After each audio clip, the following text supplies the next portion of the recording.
Set number 4822 ए Y गणित कक्षा 10 2022 के अनसॉल्व पेपर को सॉल्व कर रहे हैं। भाई तीसरा वीडियो ये है जिसमें हम क्वेश्चन नंबर 3 को करने वाले हैं। क्वेश्चन नंबर 3 में टोटल 4 क्वेश्चन हैं, सभी 2-2 नंबर के हैं। पहला वाला जो क्वेश्चन है यार, सिद्ध करना है कि √2 एक अपरिमेय संख्या है। भैया इसको लेकर के मैंने कई बार यही सेम क्वेश्चन कितनी बार वीडियो बना दी है और ये मतलब बोर हो गया हूँ इसको बताते, क्योंकि इसमें कुछ करना रहता नहीं है, बस एक ही सेम चीज़ पैटर्न पे लिखते चले जाना रहता है, कुछ भी स्पेशल नहीं होता। तो इस वजह से मैं इसको नहीं हल करवा रहा हूँ। तो आपको मिल जाएगा वीडियो हमारे चैनल पे, ठीक है। इस वीडियो के डिस्क्रिप्शन में मैं भी लिंक डाल दूँगा जहाँ पे मैंने इस क्वेश्चन को सॉल्व किया है, तो आप उसको देख लेना भाई। बाकी इसको याद ही कर लेना, ठीक है। ये और इसके रिश्तेदार दो जो होते हैं इनको याद ही कर लेना, क्योंकि ये आने तक तय ही है, तो आप उनको देख लीजिएगा। फिलहाल मैं इस क्वेश्चन में आता हूँ जहाँ पे खा वाला है, तीसरे का खा निम्नलिखित समीकरण निकाय को विलोपन विधि से हल कीजिए। मेरे ख्याल से सब कुछ ठीक ठाक दिखाई दे रहा होगा। अब हम इसको कॉपी पे पहले लिख लेते हैं, उसके बाद विलोपन विधि से कैसे हल करना है वो बताते हैं।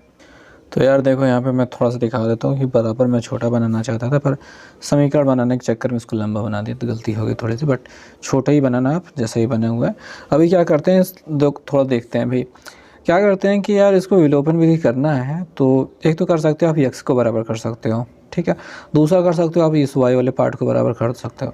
हम यहाँ पे इस वाले पार्ट को बराबर करने वाले हैं। थोड़ा ध्यान से देखोगे, बटे 3 है, y है, बस इसमें 2 की कमी है। अगर हम 2 से गुणा कर देंगे तो ये बराबर हो जाएगा, ठीक है। तो इसको हम हल करने वाले हैं। हम यहाँ पे लिखने वाले हैं समीकरण 2 में इस वाले 2 से गुणा करने पर हम क्या देखेंगे, यहाँ पे 2x हो जाएगा, यहाँ पे -2y हो जाएगा, बटे 3 हो जाएगा, बराबर 2 3 6 हो जाएगा। अब इस 6 को इधर भेज देते हैं क्योंकि अच्छा लगेगा इधर, और 2y बटे 3 है, -6 बराबर 0 हो जाएगा। समीकरण नंबर 3 हो जाएगा। ओके, अब क्या करते हैं, इसको तो हमने समीकरण 2 से बनाया था। अब समीकरण 1 और 2 को हम क्या करेंगे, जोड़ देंगे, क्योंकि 2y बटे 3 है, 2y बटे 3 है, सेम टू सेम है, बस ये प्लस में है, ये माइनस में है। जब प्लस माइनस में होता है, चिन्ह विपरीत होता है तो जोड़ा जाता है, जब चिन्ह समान होता है तो घटाया जाता है, तो इतना ध्यान रखना। अभी हम यहाँ पे समीकरण 1 और 3 को जोड़ेंगे, तो हम लिखेंगे इसे समीकरण 1 व 2 को जोड़ने पर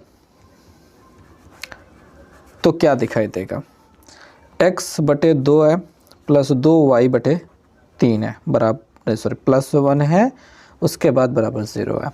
यहाँ वाला तो समीकरण देखेंगे भैया, तो ये 2x है -2y है बटे 3 है -6 है इक्वल टू 0 है। जब हम इसको ऐड कर रहे होते हैं तो ध्यान से देखिएगा, ये लोग ऐसे गिनती से जुड़ जाएंगे। ये वाला तो पहले काट लेते हैं, पहले इसको लिख लेते हैं जो आसान है। क्या आसान है कि ये +1 है और ये -6 है, तो घट जाएगा, ठीक है। 6 में से घट जाएगा, 5 बचेगा, 6 बड़ा इसका माइनस है, माइनस लगा देते हैं। इन दोनों में प्लस ही है तो इनको प्लस, थोड़ा सा प्लस करते हैं। मैं देखो, अगर आपको ऐड करना नहीं आता इसको तो समझो, ये क्या है, ये x बटे 2 है, और ये क्या है 2x है, इसके बटे 1 लगा दो, प्लस लगा दो। 2 और 1 कैल्शियम 2 हो जाएगा, 1 से इधर गुणा करोगे x, इसका 2 से उधर गुणा करोगे 2 दूनिया 4x हो जाएगा, 4 1 5 x बटे 2 हो रहा है। तो इतना मिल रहा है हमको जोड़ने पे। हम डायरेक्ट लिख सकते हैं, इसमें कोई टेंशन की बात नहीं है कि आपको बहुत ज़्यादा विचार करना है, बराबर 0 तो लगा के ही रखना है। इस -5 को उधर भेज दो भैया, ताकि हो जाए वो प्लस में, तो प्लस में हो गया। ओके, 2 को ऊपर भेज दो, 5 को नीचे। पक्षांतर करना आपको आना चाहिए। 5 गुणित 2 हो गया और बटे 5 हो गया, 5 से 5 काट देते हैं, तो x बराबर क्या हो जाएगा, 2 हो जाएगा। इतना हो चुका है। अभी x की वैल्यू जब मिल चुकी है तो हम इसको किसी भी एक समीकरण में रख देंगे। किस समीकरण में रख दें, पहले वाले में ही रख देते हैं, अच्छा लग रहा है, अच्छा ही लग रहा है।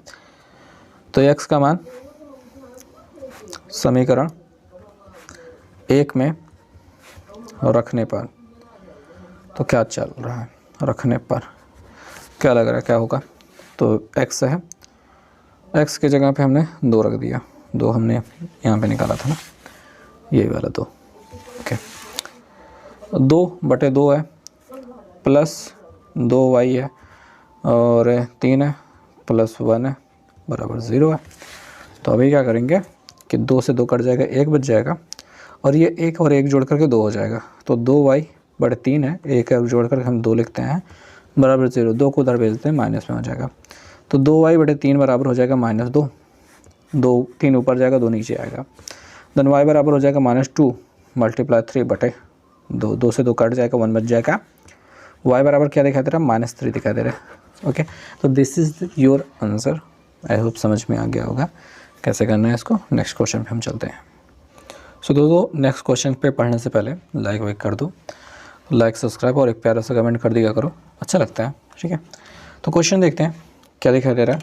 थोड़ा सा पास ला करके देखते हैं कि वह अनुपात ज्ञात कीजिए जिसमें x अक्ष बिंदु इन A और B को मिलाने वाले रेखाखंड को विभाजित करता है, यानी अनुपात हमें ज्ञात करना है। तो पहले मैं इसको लिख लेता हूँ डिटेल में, या फिर आपको लिखाते हैं तो समझाते हैं, कोई दिक्कत नहीं है, हो जाएगा, काम हो जाएगा, आप देखते हुए लिखते हुए समझ जाएंगे। तो तीसरे का हम गा नंबर प्रश्न कहना चाहेंगे। तो प्रश्न में है क्या कि वह अनुपात ज्ञात कीजिए। ठीक है, अनुपात है तो पहले तो एक रफ आइडिया समझो,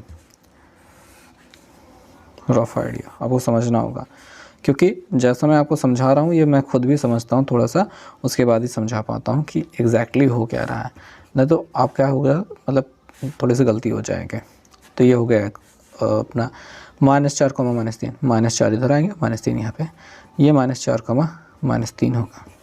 गुड, 5, 5 इधर जाएंगे, 2 इधर, ये 5, 2 हो जाएगा। अगर हम सीधी रेखाओं को ऐसे मिला देते हैं, ज़रूरी नहीं कि मूल बिंदु से होकर जाए, आगे पीछे कहीं से भी जा सकता है, उसकी मर्ज़ी है, बट यहाँ पे कहीं ना कहीं कटेगा। तो यहाँ पे अनुपात बन जाएगा, हम इसको k/1 मानेंगे। अनुपात मानने का यही तरीका होता है, k/1 मानेंगे। इस बिंदु पर जो बिंदु होगा वो x पे कुछ वैल्यू होगी, लेकिन y की वैल्यू क्या होगी, ना ऊपर गया है ना नीचे गया है, यानी y की वैल्यू 0 होगी। आप कहेंगे क्या सर ऐसे ही मानना पड़ेगा, बिल्कुल यही एग्जैक्टली इस क्वेश्चन का मूल थीम है, जहाँ पे आपकी y की वैल्यू 0 रख पाएँ आप। ये xy मान करके काम नहीं चलेगा, y की वैल्यू आप 0 ही रखेंगे तभी आपका काम होगा। तो ये x1 हो जाएगा, y1 हो जाएगा, यहाँ पे x हो जाएगा, वहाँ पे y हो जाएगा, यहाँ पे x2 हो जाएगा, यहाँ पे y2 हो जाएगा, ये m1 हो गया, ये m2 हो गया। ठीक है, अनुपात को आपने क्लियर कर लिया। तो इतनी चीज़ें समझ में आ गई ना, यही समझना है। तो हम इसका नाम A, तो इसका नाम B और इसका नाम हम P रख देते हैं। तो हम इसको ऐसे लिखने वाले हैं, थोड़ा समझना भाई, बातों को समझना। फिगर चाहे तो बना देना, एग्ज़ाम में अगर कर रहे हो तो ऐसे फिगर बना देना, नहीं ऐसे तो चलेगा काम। यहाँ पे लिखना पड़ेगा माना बिंदु P, माना बिंदु P, उसका निर्देशांक हमने माना, हमने ऐसे भी लिखना था कि माना x अक्ष पर स्थित बिंदु P, सॉरी गलती हो गई, ऐसा लिखना चाहिए, माना x अक्ष पर स्थित बिंदु P, उसका निर्देशांक x, 0, जैसा हमने 0 लिया तो वैसे ही बिंदुओं A जिसका निर्देशांक है -4, -3 तथा B जिसका निर्देशांक है 5, 2 को मिलाने वाले रेखाखंड को k/1 के अनुपात में बांटता है या फिर विभाजित करता है, बांटता है लिख दिया, काफ़ी है। ओके, अब इस फिगर को चाहो तो एक बार ऐसा भी बना सकते हो कि मान लो यहाँ पे A है जिसका निर्देशांक है -4, -3, सॉरी माइनस लिखना भूल गया, और इसका निर्देशांक है ये B है 5, 2। यहाँ पे बिंदु P है जिसका निर्देशांक x, 0 है, यहाँ पे m1 है जिसको हमने k माना है, यहाँ पे m2 है जिसको हमने 1 माना है। सारी चीज़ें हो गई। अब तब हम यहाँ पे y बराबर इस यहाँ पे x1 हो गया, y1 हो गया, x2 हो गया, y2 हो गया, x हो गया, यहाँ पे y हो गया। इस वाले y बराबर क्या होता है, y1 और m2 plus y2 m1 upon m1 plus m2। और ध्यान देंगे यहाँ पे x वाले जो चीज़ है उसकी कोई मतलब यूज़ नहीं होगा, ठीक है, कोई भी यूज़ नहीं होगा। और हमसे केवल यहाँ पे अनुपात पूछा था इस प्रश्न में, चूँकि 2 नंबर का क्वेश्चन है तो केवल अनुपात पूछा है। और अगर 4 नंबर का क्वेश्चन होता तो यहीं पे ये बिंदु पूछता। तो बिंदु पूछता तो हम क्या करते वो भी मैं बता दूंगा। फिलहाल तो अनुपात निकाल के आंसर तक पहुँचेंगे। तो y की वैल्यू तो अपनी यहाँ पे 0 है, 0 रखेंगे।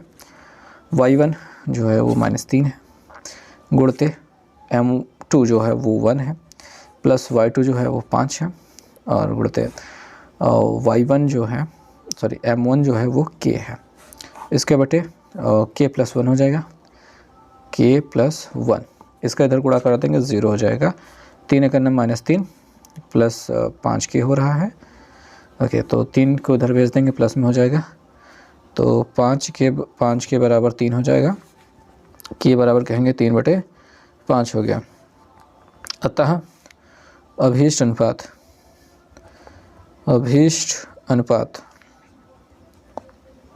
जो है वो 3:5 है।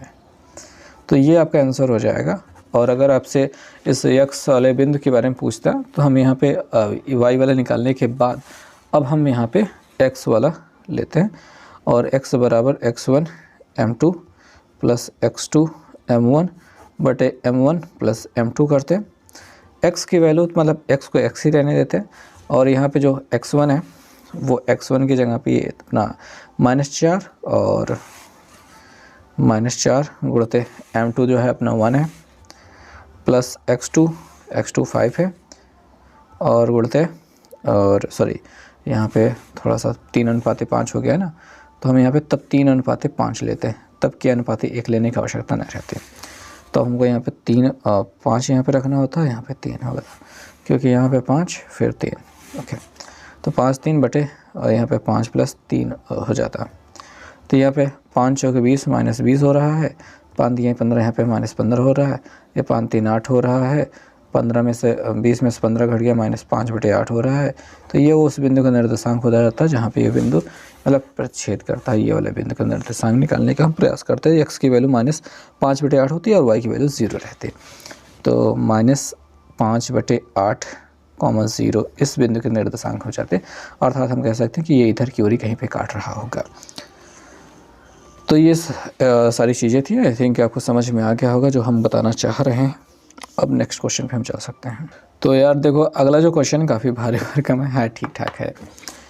तो 2 ठोस शंकु लंबवृत्तीय शंकु समान ऊंचाई के हैं और इनके आधार की त्रिज्याएं r1 तथा r2 हैं, और उन्हें गलाकर समान ऊंचाई के मतलब उसी ऊंचाई का एक बेलन बनाया जा रहा है। और इस प्रकार जब बेलन बन जाता है तो सिद्ध करना है कि बेलन के आधार की त्रिज्या ये है। अब यार इस प्रश्न को हम लिखेंगे कैसे, अगर हमको लिखना हुआ तो समान ऊंचाई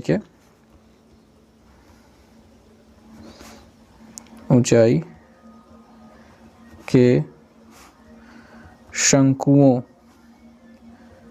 की त्रिज्याएं ये r1 और r2 हैं, ऐसा हमने लिख लिया। चलो ठीक है, ये लिख लिया हमने, गुड। और मान लेते हैं, माना उसी ऊंचाई के बेलन की त्रिज्या r है। ठीक, सिद्ध करना है।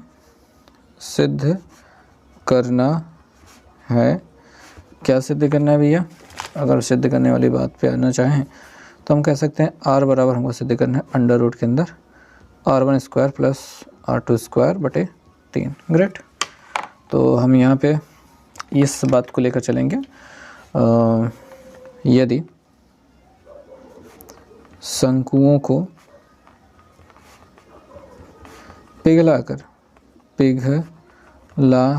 कर बेलन बनाया गया है, बेलन बना है, तब तो बेलन का आयतन, बेलन का जो आयतन होगा वो बराबर होगा शंकुओं के आयतन का योग, शंकुओं के आयतन का योग, ये सिचुएशन बनेगी। ठीक है, तो बेलन का आयतन होता है पाई आर स्क्वायर एच, शंकु का आयतन होता है 1/3 पाई R1 स्क्वायर एच हो जाएगा प्लस 1/3 पाई R2 स्क्वायर एच हो जाएगा। ग्रेट, इसमें से 1/3 पाई एच कॉमन हो रहा है, तो 1/3 पाई और एच कॉमन ले लेंगे क्योंकि ये सारी चीज़ें तो सेम टू सेम बराबर ही, कोई फ़र्क की बात तो है नहीं। गुड, तो R1 square plus R2 square हो रहा है। गुड, और यहाँ पे पाई R स्क्वायर एच है, एच ख़त्म और पाई ख़त्म, और ये तो इसके साथ में लग जाएगा, तो R स्क्वायर बराबर हो जाएगा R1 square plus R2 square बटे 3। गुड, ऐसा कोई दिक्कत नहीं है। अब ये अंडर रूट इधर चला जाएगा तो R बराबर हो जाएगा under root R1 square plus R2 square बटे 3। मेरे ख्याल से यही प्रूव करना था, हो गया प्रूव। तो इस क्वेश्चन को मतलब अच्छे से कर लिया हमने। ओके, तो बस ख़त्म हो गया भाई, इस वीडियो को यहीं पे करते हैं ख़त्म। ये प्रश्न समाप्त हो जाता है, अगला प्रश्न अगले वीडियो में।